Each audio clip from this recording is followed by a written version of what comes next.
Praise the lord. ఈ దినాల్లో మనం క్రిస్మస్ మీద ధ్యానిస్తుంటున్నాం. ఈ దినాన దేవుడు మనిషి కావటానికి 7 కారణాలు గురించి చెప్దాం. అంతకుముందు ప్రార్థన చేసుకుందాం. పరిశుద్ధుడైన మా దేవ, లోకమును ప్రేమించారు, ప్రేమించి మీ కుమారుని పంపించారు. మీకు వందనాలు. ఆ సత్యాన్ని మేము ధ్యానించబోతుండగా మీ కృపను అనుగ్రహించండి. మేము ఎన్ని మాటలు చెప్పుకున్నా, ఎంత జ్ఞానం వ్యక్తపరిచినా కానీ మీ యొక్క పరిశుద్ధాత్మ కార్యం లేకపోతే మా మాటలన్నీ వ్యర్థం ప్రభువా. మా హృదయాల్లో మీరు పనిచేయకపోతే మేము చెప్పుకున్న మాటలన్నీ, మా జ్ఞానం అంతా వ్యర్థం. కాబట్టి ఈ యొక్క సత్యాలను మీరు ఉజ్జీవపరిచి మనుషులు పాపులు అని తెలుసుకుని పాప రక్షకుని దగ్గరికి పరిగెత్తుకుని వచ్చేటువంటి రీతిగా మీ కృపాకార్యాన్ని జరిగించవలసిందిగా వేడుకుంటున్నాం. పాపికి కావలసినది క్షమాపణ, ముఖ్యంగా అన్నిటికంటే క్షమాపణ. ఆ క్షమాపణను బట్టి మిమ్మలను తండ్రి అని పిలుచుకునేటువంటి ధన్యత మా అందరికీ అనుగ్రహించమని, మా జీవితాలు మార్చుమని, ఒక సమాజంగా మేము ఉండటానికి సంతోషంగా, ప్రేమ కలిగినటువంటి సమాజంగా మేము జీవించటానికి, ఆ ప్రేమ కలిగినటువంటి వ్యక్తులుగా మా దేశంలో ఉండటానికి ఈ దేశాన్ని దీవించవలసిందిగా వేడుకుంటూ యేసు ప్రభు పేరట ప్రార్థిస్తుంటున్నాం తండ్రి. ఆమెన్.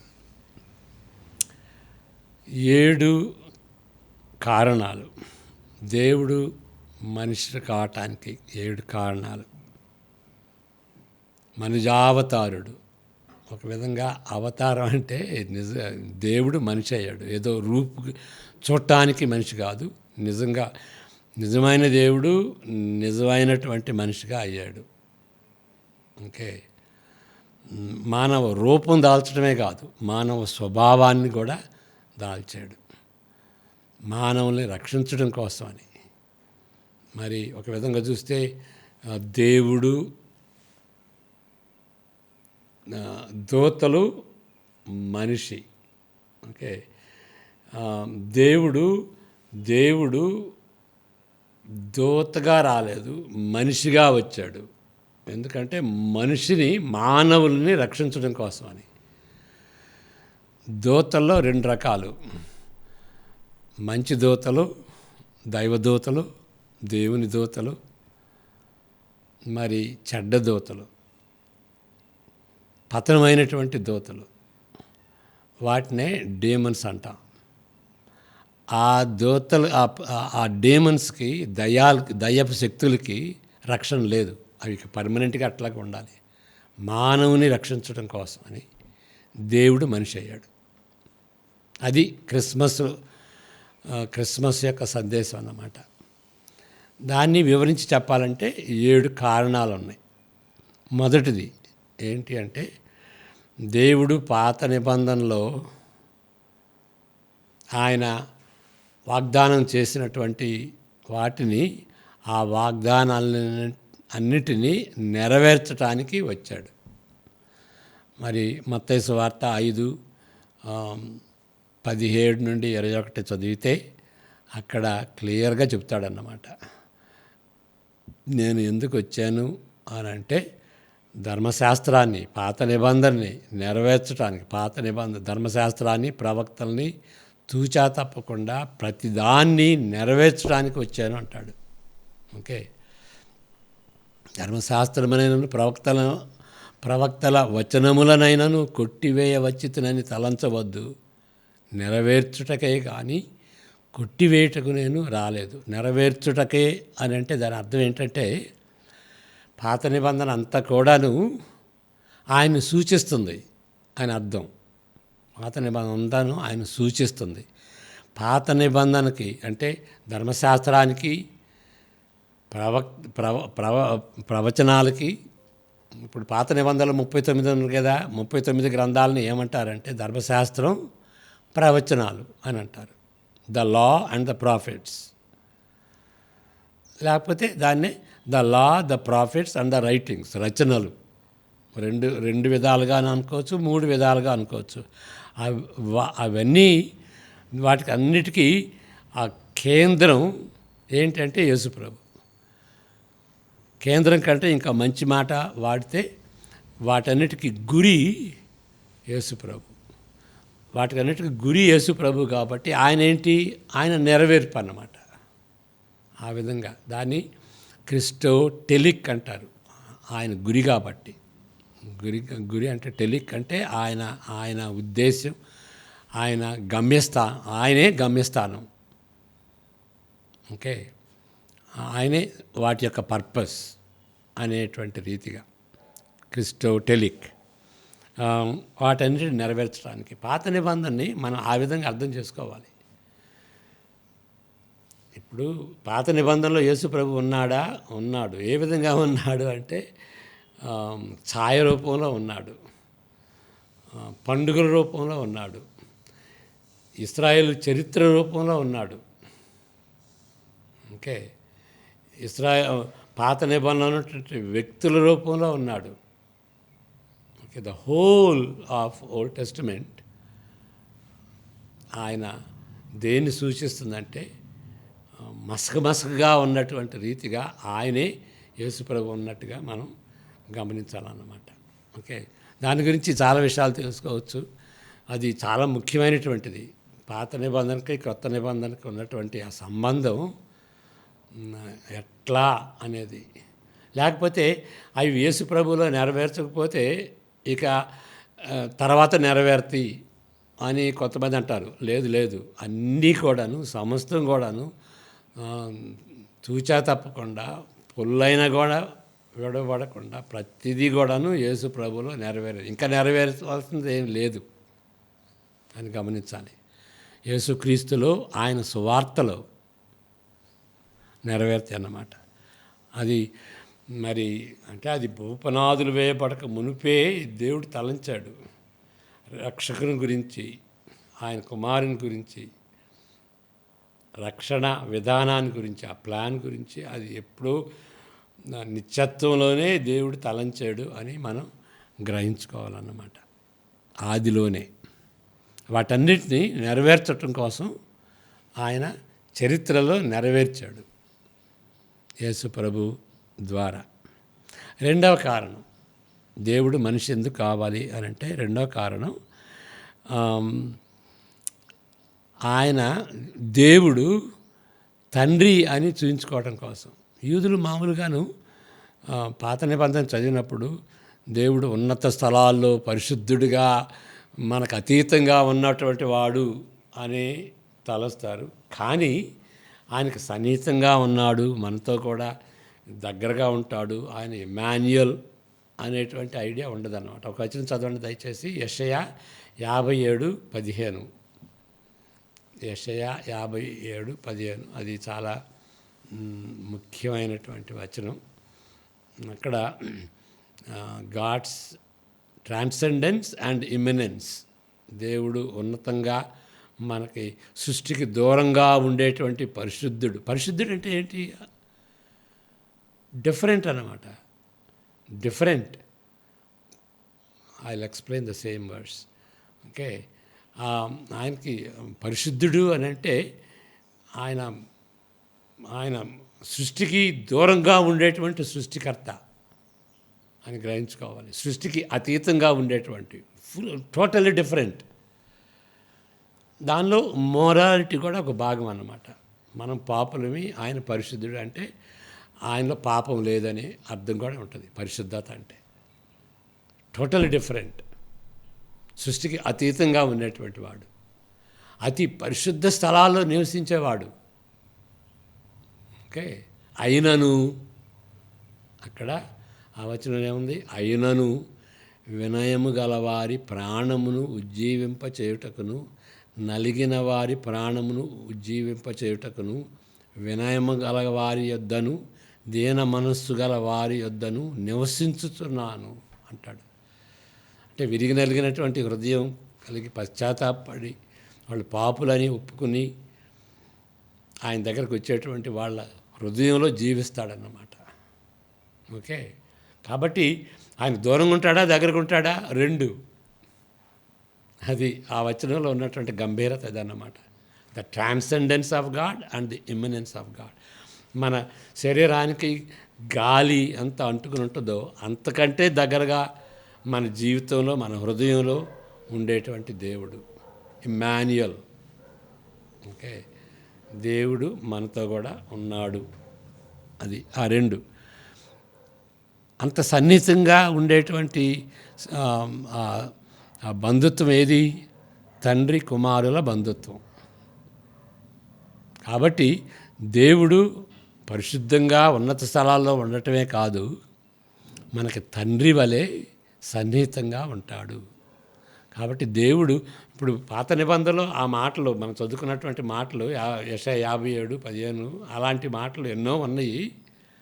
ఉన్నా కానీ వాళ్ళు దేవుని పరిశుద్ధతను ఆ ట్రాన్సెండెన్స్ని వాళ్ళు ఎంఫసైజ్ చేశారే కానీ దేవుడు సన్నిహితంగా ఉంటాడు అనే దాన్ని వాళ్ళు నిర్లక్ష్యం చేశారు. ఆ నిర్లక్ష్యం చేసిన దాన్ని యేసు ప్రభువు దాన్ని అండర్లైన్ చేసి అయ్యా దేవుడు తండ్రి లాంటి వాడు అని చూపించడానికి ఆయన వచ్చాడన్నమాట. కాబట్టి యేసు ప్రభు ఎప్పుడు కూడాను దేవుణ్ణి దేవా అని పిలవలేదు. సిలువలో ఒక్కసారి పిలిచాడు అన్నమాట. మన పాపాల నిమిత్తమై ఆయన అంతకుముందు తండ్రిగా ఉన్నటువంటి వాడు కోపపడి మన మీద పడాల్సినటువంటి ఉగ్రతను బట్టి ఆయన దూరం అయిపోయాడు. యేసు ప్రభుని విడనాడాడు.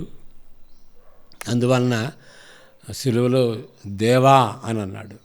నా దేవా నా దేవా నా చెయ్యెందుకు విడిచితివి అని అక్కడ అన్నాడు. లేకపోతే యేసుప్రభు అలవాటు చొప్పున తండ్రి అంటాడు. అంతేకాదు యేసుప్రభు శిష్యుల్ని కూడాను, యేసుప్రభు అనుచరుల్ని వాళ్ళకు కూడాను ఈ విధంగా ప్రార్థన చేయమని అంటాడనమాట. పరలోకముందున్న మా తండ్రి అని ప్రార్థించండి. కాబట్టి దేవుడు తండ్రి అని చూపించటం కోసమని దేవుడు మనిషి అయ్యాడు. అది రెండవ. అంటే మనం గ్రహించాల్సింది ఏంటంటే రెండు ఉండాలి. నా తండ్రి కాబట్టి ఇక ఆయన భుజం మీద చేయేస్తాను అని అది కూడా అనకూడదు. భయభక్తులు కలిగినటువంటి రీతిగా ప్రభు అనాలి, తండ్రి అనాలి. ఓకే, ఆ రెండు కలిసినటువంటి ఆ భయభక్తి జీవితంతో మనం జీవించాలి. మూడవ కారణం ఏంటి అనంటే మత్తయి సువార్త 1:2 లో మనం చూసేటట్లయితే ఏంటంటే మన పాపముల కొరకు, మన పాపం నుండి మనల్ని రక్షించడం కొరకు. ఓకే, రక్షకుడు. ఇప్పుడు యేసు అని అంటే ఏంటి? యెహోవా రక్షకుడు. యెహోవా దేవుడు పంపించాడు కాబట్టి యెహోవా రక్షకుడు. యేసు ప్రభు ద్వారా యెహోవా రక్షిస్తాడు అనేటువంటి అర్థం మత్తయి 1:21 మనం చదవగలం. మత్తయి 21. యేసు ప్రభు పుట్టక ముందు ఆయనకి ఇవ్వవలసినటువంటి పేరు ఏంటంటే యేసు. తన పాపములను వారి పాపముల నుండి ఆయనే రక్షించును కనుక ఆయనకు యేసు అను పేరు పెట్టుదు అనెను. ఆయన పుట్టక ముందే ఈ పేరు పెట్టాలి అని దేవుడు దూత ద్వారా మాటలు ఇచ్చాడన్నమాట. పాపముల నుండి తన ప్రజల పాపముల నుండి, తన ప్రజలే ఆయన దగ్గరికి వస్తారు. ఆ ప్రజలే పాపాలు ఒప్పుకుంటారు. ఆయన ప్రజలే పాప క్షమాపణ పొందుతారు. అది గంభీరమైనటువంటిది. అట్లా రాలేదు అంటే ఆయన ప్రజలు కాదు. పాప క్షమాపణ పొందలేదు అని అంటే ఆయన ప్రజలు కాదు. అది చాలా గూఢార్థంతో ఉన్నటువంటి తన ప్రజలను, ఓకే, తన ప్రజలను వారి పాపము నుండి ఆయనే రక్షించును కనుక యేసు. కాబట్టి అది మూడో కారణం, ప్రజలను పాపం నుండి. ఇప్పుడు రోమా మొదటి 3 అధ్యాయాల్లో మనం చూసేది ఏంటంటే ప్రజలందరూ పాపం చేశారు. పాప స్వభావం ఉన్నది కాబట్టి పాపం చేస్తాం.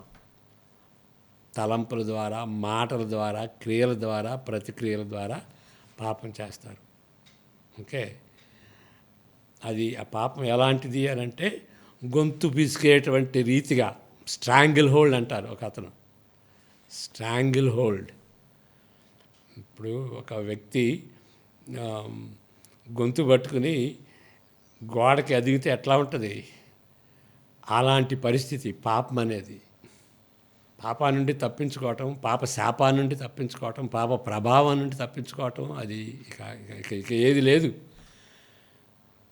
అలాంటి పరిస్థితుల్లో యేసు ప్రభు మనల్ని విడిపించటానికి పాప శక్తి నుండి, మరి జరిమానా నుండి, పాప ప్రభావాన్ని నుండి మనం రక్షించడానికి ఆయన వచ్చినట్టుగా మనం చూస్తామన్నమాట. మార్కు సువార్త 10:45 కూడా చూడండి. యేసు ప్రభువు సేవకుడిలాగా వచ్చాడు. ఎలాంటి సేవకుడు? ఓకే, సేవకుడు అంటే ఏదో ప్లేట్లు కడగవచ్చు, లేకపోతే ఇల్లు తొడవచ్చు, చీపురు పెట్టుకుని మరి తోడవచ్చు. ఓకే, అది సేవకుడు అంటాం. కానీ యేసుప్రభు శిష్యుల పాదాలు కూడా కడిగాడు సేవకునిలాగా. అన్నిటికంటే సేవకుడిగా మరి ఆయన చేసినటువంటి కార్యం ఈ వచనంలో ఉంటుంది. మార్కు 10:45. మనుష్య కుమారుడు పరిచారము చేయించుకొనుటకు రాలేదు కానీ పరిచారము చేయుటకును. ఓకే, మరి పరిచారం చేశాడన్నమాట. యేసుప్రభు శిష్యుల పాదాలు కడిగాడు చూడండి. ఓకే, కానీ అన్నిటికంటే ఆయన చేసింది ఏంటంటే అనేకులకు ప్రతిగా విమోచన క్రయముగా తన ప్రాణమును ఇచ్చుటకై వచ్చెనను. కాబట్టి అదన్నమాట ఆయన సేవకుడిగా చేసింది ఏంటి, తన ప్రాణాన్ని క్రయధనంగా ఇచ్చాడు. ఎందుకు? విమోచించడానికి, మన పాపం నుండి విమోచించడం. ఇది చాలా ముఖ్యమైనది అన్నమాట. పాప రక్షకుడు, క్రయధనం, విమోచన క్రయధనం. ఆ దినాల్లో మరి బానిసలుగా ఉన్నప్పుడు బానిసలకి వాళ్ళకి విమోచన ఎట్లా వస్తుంది? క్రయధనం ఎవరో చెల్లించి వాళ్ళకి విడుదల, బానిసత్వాన్ని నుండి విడుదల అనుగ్రహించాలన్నమాట. విమోచన అంటే అర్థం అది, రెడెంప్షన్ అంటే. ఇప్పుడు ఇంకా మనకు అర్థమయ్యేటటువంటి తీరులో చెప్పాలంటే ఏంటంటే, మనం అప్పు తెచ్చుకున్నప్పుడు ఒక ధనికుడి ద్వారా ఏదో వస్తువుని తాకట్టు పెట్టి డబ్బు తీసుకుంటాం అనుకోండి, బంగారు వస్తువులు ఏదో పెట్టుకుని అవి డబ్బు ఇచ్చి ఆ బంగారాన్ని తీసుకుంటాం, ఆ బంగారాన్ని విమోచిస్తాం ఆ డబ్బు పెట్టి. అదేవిధంగా యేసు ప్రభు ఆ డబ్బుగా, ఆ క్రయధనంగా పెట్టి మనల్ని విమోచించాడు. ఆయన సొంత జీవితాన్ని అర్పించి మనల్ని ఆయన కొన్నాడు. అది ఎవరి నుండి కొన్నాడు, ఎవరికి ఇచ్చారు? కొంతమంది అంటారు అది దేవునికి ఇచ్చాడండి అని అంటారు. మరి కొందరు ఏమంటారంటే సైతానికి ఇచ్చాడండి. అది రెండు కూడా తప్పే. ఎందుకంటే దేవునికి అర్పించటం అంటే దేవుని బానిసత్వంలో మనం ఉన్నట్టుగా, యేసు ప్రభు దేవునికి వ్యతిరేకంగా ఉండి ఆయన చేతి నుండి మనం విడిపించినట్టుగా అర్థం వస్తుంది అన్నమాట. దేవుడే పంపించాడు యేసు ప్రభువుని. కాబట్టి వాళ్ళిద్దరూ ఒకే క్యాంపులో ఉన్నారు. దేవుడు ఒక చోట, యేసు ప్రభు ఒక చోట అని కాదన్నమాట. దేవుడు లోకమును ఎంతో ప్రేమించి తన కుమారుని పంపించానని యోహాను సువార్త 3:16 చదువుతాం కదా. కాబట్టి అది దేవునికి అర్పించాడు, లేకపోతే సైతానికి అర్పించాడు. సైతానికి ఎందుకు అర్పించాలి? సైతాను సైతాను ఓనర్షిప్ మంది, మనం సైతానికి చెందినటువంటి వారమా? నో, మనం దేవునికి చెందినటువంటి వారం. కాబట్టి సైతానికి యేసుప్రభు ఎందుకు చెల్లించాలి? మనం దేవుని మనుషులే. మన పాపాన్ని బట్టి ఆ బంధకాల్లో ఉన్నామన్నమాట. ఆ పాపాన్ని విడిపించడం కోసమని. మరి మన శక్తిని బట్టి బానిసత్వంలో ఉన్నాం. ఆ బానిసత్వాన్ని నుండి విడిపించాడు, కానీ సైతానికి వెల చెల్లించాల్సిన అవసరం ఏముంది? సైతాను ఓనర్ కాదు, మన ఓనర్ కాదు. మరి క్రయధనం ఎవరికి చెల్లించారు? అది అనవసరమైనటువంటి ప్రశ్న. క్రయధనం చెల్లించాడు అని అంటే ఆయన స్వరక్తంతో ఆయన అంత విలువ చెల్లించి ఆయన జీవితాన్నే అర్పించి మనం కొన్నాడు, మనకు అంత విలువ ఇచ్చాడు అనేటువంటి అర్థం అన్నమాట. అంతేగాని ఎవరికి చెల్లించాడు అనేటువంటిది అది అనవసరమైనటువంటి ప్రశ్న. విలువైనటువంటి ఆయన రక్తంతో, ఆయన జీవితంతో మనల్ని కొన్నాడు, అంత విలువిచ్చాడు అనేటువంటి అర్థం. 4వ కారణం దేవుడు మనిషి ఎందుకు అయ్యాడు అని అంటే,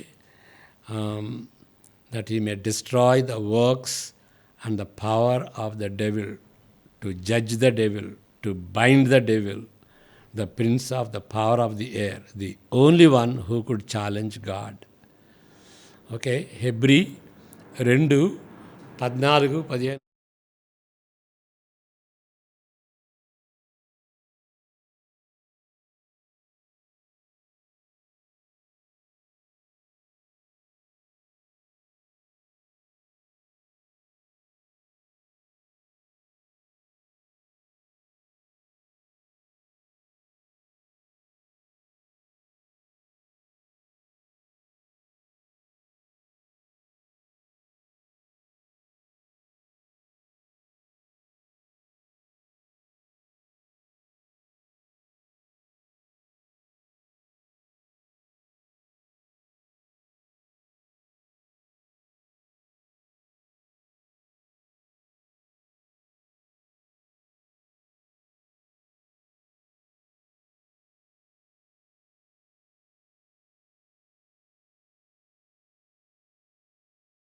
మాంసమును పొందుకున్నటువంటి ఒక సహోదరుడయ్యాడు అని ఈ వాక్యం చెబుతుంది. 3 మార్కు 3:27 కూడా చూద్దాం. మార్కు 3:27.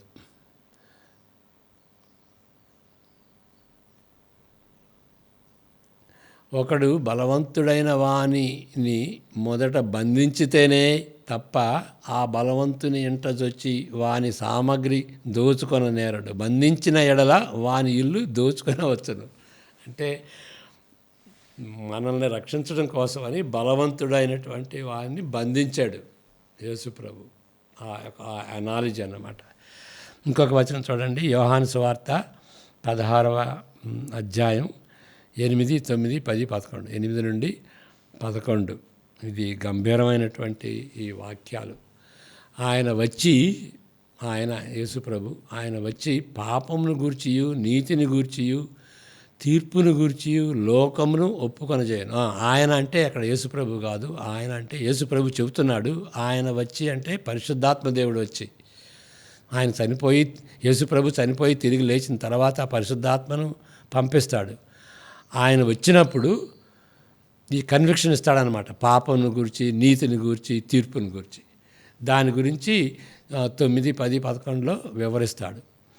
లోకులు నా యందు విశ్వాసముంచలేదు కనుక పాపమును గూర్చియు. నిజమైనటువంటి పాపం ఏంటంటే యేసు ప్రభువుని నమ్మకపోవటం. నేను తండ్రి యొద్దకు వెళ్ళుట వలన మీరిక నన్ను చూడరు గనుక నీతిని గూర్చియు. అంటే యేసుప్రభు చనిపోయి, 10వ వచనం, యేసుప్రభు చనిపోయి తిరిగి లేచి పరలోకానికి వెళ్ళుట ద్వారా ఏం జరిగింది? మనం నీతిమంతులుగా తీర్చబడతాం. ఎందుకంటే మన పక్షాన యేసుప్రభు మరణించాడు కాబట్టి, యేసుప్రభు తిరిగి లేచాడు అంటే అర్థం ఏంటి? దేవుడు ఆయన యొక్క బలియాగాన్ని అంగీకరించాడు అని అర్థం. యేసుప్రభుని తండ్రి లేపాడు అంటే, పునరుద్ధానం ఇచ్చాడు అంటే దాని అర్థం అది అన్నమాట.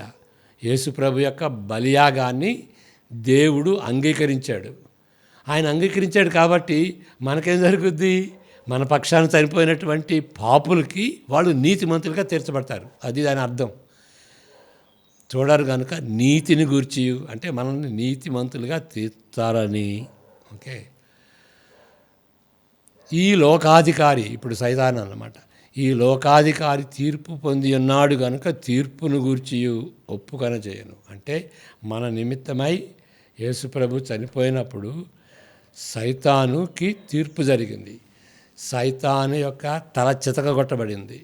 సైతాను యొక్క ప్రభావం మన మీద ఉండదు అని అర్థం. సైతాను చచ్చిపోద్దని కాదు, సైతాను అది నిత్యత్వంగా ఉండేది, కానీ నరకంలో వేయబడుద్ది అన్నమాట. యేసుప్రభు చనిపోయినప్పుడు సైతాను తల చితకగొట్టబడింది. అయితే ఇప్పుడు ఏం చేస్తుంది? చనిపోయిందా? లేదు. దాని ప్రభావం, దాని రోషం ఇంకా ఎక్కువగా ఉన్నది. ఇక యేసుప్రభుని ఏం చేయలేదు.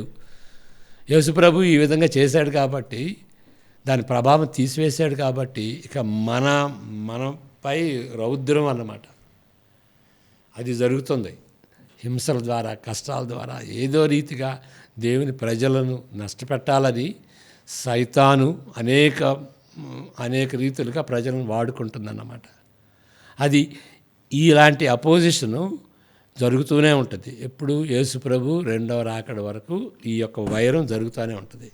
అప్పుడు యేసుప్రభు వచ్చి దాన్ని బంధించినట్టుగా నరకంలో తీర్పు జరుగుతుంది అన్నమాట. అది కానీ సిలువలో ఆ కార్యాన్ని చేశాడు యేసుప్రభు. సైతాను యొక్క ప్రభావాన్ని దాన్ని అణచివేశాడు.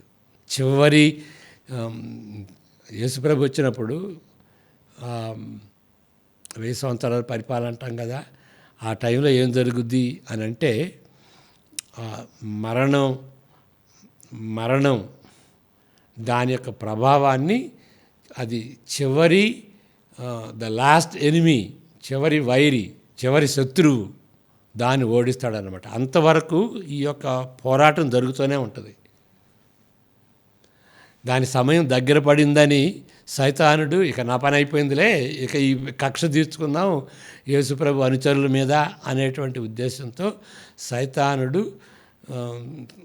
క్రీస్తు సంఘాన్ని హింసిస్తాడన్నమాట. ఇది ఎప్పటిదాకా జరుగుద్ది? ఈ వైరం యేసుప్రభు వచ్చేంత వరకు. చివరిగా లాస్ట్ శత్రువు అయినటువంటి ఆ మరణాన్ని, అంటే మరణ భయంతో ఆ మరణాన్ని ఓడిస్తాడు అని మనం గ్రహించుకుంటాం. అది దానిలో క్లారిటీ ఎక్కువ లేదు బైబిల్లో, ఈ విషయాలు మాత్రం ఉన్నాయి. ఇంకా దాని విశదంగా మనకు అర్థం కాదు. యేసుప్రభు 1000 సంవత్సరాలు ఎక్కడ పరిపాలిస్తాడు, 1000 సంవత్సరాలు కాదు, కొంతకాలం పరిపాలిస్తాడు, ఎక్కడ పరిపాలిస్తాడు అనేది చాలా కష్టమైనటువంటి విషయం. అది తేట తెల్లంగా బైబిల్ మనకి చెప్పట్లేదు. మనకి తెలిసినంత వరకు, స్పష్టంగా ఉన్నంత వరకు దాన్ని నమ్ముదాం. ఓకే, కాబట్టి సైతాన్ యొక్క ప్రభావాన్ని, ఆ యొక్క శక్తిని ఓడగొట్టడానికి, తీసివేయటానికి యేసుప్రభు మానవ రూపం దాల్చాడు. 5వదిగా ఏంటి అంటే, మనకి మాదిరికరమైనటువంటి జీవితం అనుభవపూర్వకంగా మనం చూడటానికి, అనుభవించడానికి ఆయన మనిషిగా వచ్చాడన్నమాట. 1 పేతురు 2:21 చూస్తే, మరి ఆయన అడుగుజాడల్లో మనం జీవించేటటువంటి రీతిగా ఆయన ఒక మాదిరిగా ఉన్నట్లుగా మనం గమనిస్తాం. పే 1 పేతురు 2:21. ఎందుకు మీరు పిలువబడితిరి, క్రీస్తు కూడా మీ కొరకు బాధపడి మీరు తన అడుగుజాడలయందు నడుచుకున్నట్లు మీకు మాదిరి ఇచ్చిపోయాను. మనం సువార్తలు చదివేటప్పుడు ఈ విధంగా చదవాలి, 2 విధాలుగా చదవాలి. మొదటి ఏంటంటే యేసు ప్రభు ఆయన శిలువ మార్గం పట్టి మనకు రక్షణ తీసుకురావటం కోసమని ఆయన మరణించాడు. అద్వితీయుడైనటువంటి దేవుడు, ఆయన ఒక్కడే చేయగలడు అది. ఇక ఎవరి ప్రత్యయం లేదు, ఎవరు దానికి పాలుభాగస్తులు కాదు. ఒక్కడే, ఆయన ద్వారానే ఎక్స్క్లూజివ్గా, ఓకే, ఆయన శిలువ మార్గాన్ని బట్టి మనకు రక్షణ వస్తుంది. అది ఆ విధంగా మనం ఆ సువార్తలు చదివి రక్షణ పొందాలి. పొందిన తర్వాత మరలా మనం ఏం చేయాలంటే ఆ సువార్తలు చదివినప్పుడు యేసుప్రభు ఏ విధంగా జీవించాడు, మాదిరికరంగా ఏ విధంగా ఆయన మాట్లాడాడు, ఏ విధంగా ఆయన తలంచాడు, ఏ విధంగా స్పందించాడు, అది దాన్ని గ్రహించుకుని ఆయన మార్గంలో మనం ఆయన మాదిరిగా చేసుకుని ఆయన మార్గంలో మనం జీవించాలి. అదే దాన్ని ఏమంటారంటే సాంక్టిఫైడ్ లైఫ్ అంటారు, ఆయన అడుగుజాడల్లో నడుచటం అన్నమాట. కాబట్టి స్వార్థలను చదివేటప్పుడు 2 విధాలుగా చదవాలి. ఆయన మరణ పునరుద్ధానాలను బట్టి మనం ఆయన నమ్మి రక్షణ పొందాలి. అది మొదటగా చేయాలి. అదైన తరువాత రెండవది ఏంటంటే ఆయన అడుగుజాడల్లో నడుచుకుని, అది మోడల్ అన్నమాట. ఆయన జీవితం మోడల్గా ఉంటుంది. పగ తీర్చుకొనకూడదు. ఆయన పగ తీర్చుకున్నాడా? పగ తీర్చుకొనకూడదు. క్రైస్తవులు పగ తీర్చుకొనరు, దేవుడికి వదిలేసేస్తారు. రోమా 12లో ఉంటుంది, leave room for God to act. పగ తీర్చుకొనుట నాది. కాబట్టి మనం వ్యక్తిగతంగా పగ తీర్చుకోం. యేసుప్రభు చెప్పాడు కదా, ఆయన చనిపోతున్నప్పుడు, తండ్రి వీరేం చేస్తున్నారో వీరు ఎరుగరు కనుక వారిని క్షమించుము. ఓకే, శత్రువులు ఆ విధంగా మరణ యాతన పడుతున్నప్పుడు కూడా ఆయన పగ తీర్చుకోలేదన్నమాట. అంటే ఒక ఉదాహరణ చెబుతున్నాను, ఏ విధంగా ఆయన జీవితం మనకు మాదిరిగా ఉంటుంది అనేదాన్ని గ్రహించుకోవాలి. 6వది హెబ్రీ 4:15-16. అంతకుముందు మనం చూసాం, మరలా చూడాలి.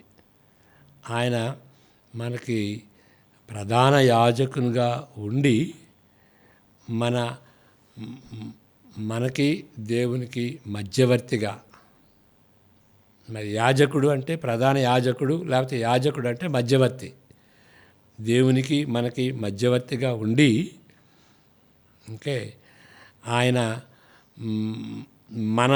మన నిమిత్తమే ఆయన ప్రార్థన చేస్తాడు. మన కష్ట సుఖాలు తెలిసి ఉంటాడన్నమాట. ఓకే, మన అనుభవం ఆయన కలిగి ఉన్నాడు కాబట్టి మన శోధనలన్నీ, మన కష్టాలు నష్టాలు అన్నీ ఆయన తెలుసుకుంటాడు. కాబట్టి ఆయన మధ్యవర్తిగా ఉండి మనకి సహాయం చేయగలడు. మన అవసరమైన చోట అవసరమైన తీరులో సహాయం చేయగలడు. 16వ వచనంలో ఉంటుంది, సమయోచితమైన సహాయం కొరకు కృప పొందునట్లు ధైర్యంతో కృపాసనమున వద్దకు చేరుదాం. కాబట్టి దేవుడు మనిషిగా ఎందుకు వచ్చాడంటే మన గోడు ఆయన అర్థం చేసుకోవటానికి, మనకి సహాయం చేయటానికి. దేవుడు ఎక్కడో పరలోకంలో ఉండి భగవాన్ ఆప్ కహాయ్ అనేటువంటి పరిస్థితి కాదు. మనకు దగ్గరగా ఉండి అందువల్ల మనం ప్రార్థన చేసుకుంటాం. మనం ప్రార్థన చేసుకుంటే మన కష్ట సుఖాలు అనుభవపూర్వకంగా తెలిసిన వ్యక్తిగా ఆయన మన ప్రార్థన వింటాడు, మన ఆలకిస్తాడు. 7వదిగా ఎందుకంటే యేసుప్రభు ఎందుకు వచ్చాడు అంటే రెండవ రాకడకు మనల్ని సిద్ధపరచడం కోసమని. తీతు 2:11, 12, 13 ఆ 3 వచనాల్లో ఉంటుంది. రెండవ రాకడ ప్రత్యక్షం అవుతాడు. ఓకే, ఎలా అనగా సమస్త మనుషులకు రక్షణకరమైన దేవుని కృప ప్రత్యక్షమై మళ్ళా 11వ వచనంలో ఏముంటుంది, సమస్త మనుషులకు, అందరూ మనుషులకి ఏ తేడా లేదు, ఏ కులమతం ఏ తేడా లేదు, మనుషులందరి కోసం ఆయన ఇచ్చాడు. రక్షణకరమైన దేవుని కృప ప్రత్యక్షమయ్యింది. ఓకే, దేవుని కృప యేసు ప్రభువులో ప్రత్యక్షమైంది. అది మొదటి రాకడ. ఓకే, క్రిస్మస్ ఎందుకు అంటే దేవుని కృప ప్రత్యక్షమయ్యేటువంటి రీతిగా, ఓకే, మనకు రక్షణ ఇచ్చేటువంటి రీతిగా అది ప్రత్యక్షమైంది. అది మొదటి రాకడ అన్నమాట. ఓకే, 12వ వచనం, మనము భక్తిహీనతను యహలోక సంబంధమైన దురాశను విసర్జించి శుభప్రదమైన నిరీక్షణ నిమిత్తం శుభప్రదమైన నిరీక్షణ, రెండవ రాకడ అన్నమాట. శుభప్రదమైన నిరీక్షణ ఏంటి? పరలోకానికి తీసుకెళ్తాడు ఆయన. దురాశను విసర్జించి జీవించడానికి శుభప్రదమైన మరి నిరీక్షణ, పరలోకంలో మనం చేరేటువంటి నిమిత్తము. ఓకే, 13వ వచనం, అనగా మహాదేవుడును మన రక్షకుడునైన యేసుక్రీస్తు మహిమ యొక్క ప్రత్యక్షత కొరకు. అది రెండవ రాకడ. మొదటిదేమో మొదటి రాకడ, మొదటి ప్రత్యక్షత, కృపా ప్రత్యక్షత. ఇక్కడ ఆయన యొక్క మహిమ ప్రత్యక్షత, అది రెండవ రాకడ అన్నమాట. కొరకు ఎదురు చూచుచు ఈ లోకంలో స్వబుద్ధితోనూ నీతితోనూ భక్తితోనూ బ్రతుకుచుండవలెను. అంటే దాని అర్థం ఏంటంటే ఆ కృప ఎందుకు ప్రత్యక్షమైందంటే మనం ఈ లోకంలో ఉన్నంత వరకు స్వబుద్ధితో నీతితో భక్తితో బ్రతకటానికి. రెండవది ఏంటి? యేసుప్రభు వచ్చినప్పుడు పరలోకంలో మనం చేరటానికి. అందుకు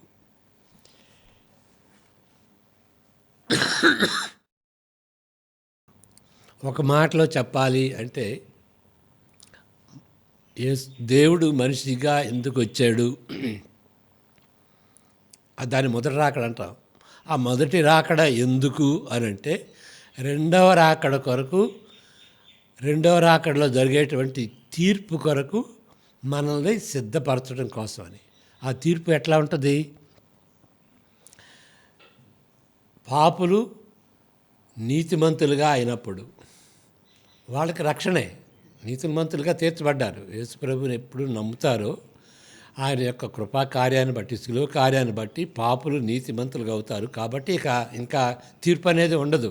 నీతిమంతులుగా తీర్చబడ్డారు కాబట్టి వారికి పరలోకం, రక్షణ. మరి ఆ విధంగా యేసుప్రభు వాళ్ళ నిమిత్తమై తీర్పు తీర్చబడలేదు, వాళ్ళ నిమిత్తమై మరణించలేదు, వాళ్ళకి పాప క్షమాపణ ఆ విధంగా లేదు. కాబట్టి వాళ్ళ పాపానికి వాళ్ళే శిక్ష కట్టుకోవాలి. అదే నరకం. ఆ విధంగా రెండవ రాకడలో జరిగేటువంటి తీర్పు మన గురి కాకుండా ఉండాలని దేవుడు మనల్ని సిద్ధపరిచాడు అన్నమాట.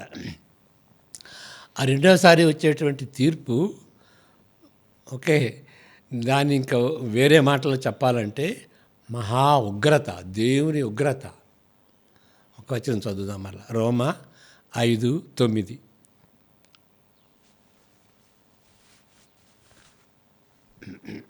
రోమా 5:9.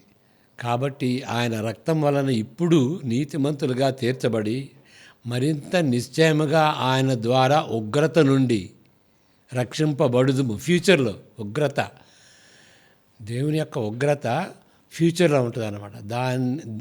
దాన్ని సెకండ్ కమింగ్, రెండవ రాకడలో దేవుని యొక్క ఉగ్రత. ఆ ఉగ్రత నుండి కాపాడబడటం కోసమని యేసు ప్రభువు ఆయన రక్తం కార్చాడు, నీతిమంతులుగా మనం తీర్చాడు. కాబట్టి first coming is to prepare us for second coming. ఇంకొక వచనం చూద్దాం, 2 తిమోతి 2:11, 12, 13.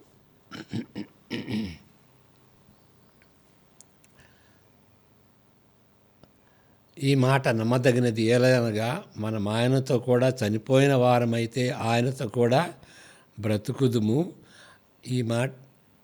సహించిన వారమైతే ఆయనతో కూడా ఏలుదుము. ఆయనను ఎరుగమంటే మనలను ఆయన ఎరుగనన్ను. 13 మనము నమ్మదగిన వారమైనను ఆయన నమ్మదగిన వాడుగా ఉండును. ఆయన తన స్వభావమునకు విరోధముగా ఏదీ చేయలేడు. అంటే ఇక్కడ మనం గ్రహించాల్సింది దీన్ని, ఎందుకంటే చాలా మిస్కోట్ చేస్తాం. మనం ఏ విధంగా నమ్మదగని వారం ఉన్నప్పటికీ మనం దుర్మార్గమైనటువంటి జీవితం జీవించినప్పటికీ ఆయన మాత్రం మన ఎడల నమ్మకంగా ఉండి మనల్ని రక్షిస్తాడు, మనల్ని కాపాడుతాడు. అది నాన్ సెన్స్. అది కానే కాదు. ఈ మీరు ధ్యానించండి ఈ 3 వచనాలు 11, 12, 13. దాని అర్థం ఏంటి అని అంటే, దేవునితో మనం నిబంధన చేసుకుంటే మనం నిబంధనకి కట్టుబడి ఉండకపోతే ఆయన మనలాగా ఆయన నిబంధనకు కట్టుబడి ఉండడని కాదు, ఆయన చేసినటువంటి నిబంధనకు ఆయన కట్టుబడి ఉంటాడు. మనం మన నిబంధనకు కట్టుబడి ఉండకపోయినా కానీ ఆయన మాత్రం నిబంధనకు కట్టుబడి ఉంటాడు. ఏంటి ఆ నిబంధన?